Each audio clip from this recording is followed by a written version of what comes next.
Hi guys, നിങ്ങൾ ആരെങ്കിലും beach party attend ചെയ്തിട്ടുണ്ടോ? ഞാനിപ്പോൾ ഇവിടെ കാപ്പാട് ബീച്ച് കോഴിക്കോടിലാണ്. അടിപൊളി ബീച്ചാണ്. ഇവിടെ ഞാൻ എൻ്റെ കസിൻ്റെ എൻഗേജ്മെൻറ്റിന് വേണ്ടിയിട്ട് വന്നിട്ടുള്ളത്. അപ്പോൾ ഞങ്ങൾ ഫാമിലി ആയിട്ട് ഒരു തീം വെച്ചിട്ടുണ്ട്, ബ്ലാക്ക് ആൻഡ് വൈറ്റ് കോമ്പിനേഷൻ. അപ്പോൾ ഇവിടെ സണ്ണി വീൻ്റെ വൈഫ് രഞ്ജിനി കുഞ്ചൂസിനെ കാണാൻ പറ്റി. പിന്നെ വേറെ കുറേ ഷോർട്ട് മൂവിയിൽ പാർട്ടിസിപ്പേറ്റ് ചെയ്ത ആക്ടേഴ്സിനൊക്കെ കാണാൻ പറ്റി. അങ്ങനെ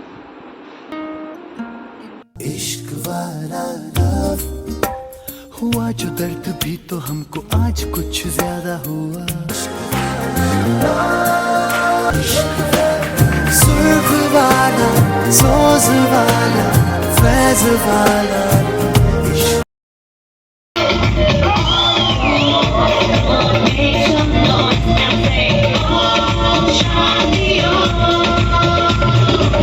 So guys, thank you for watching. Stay tuned.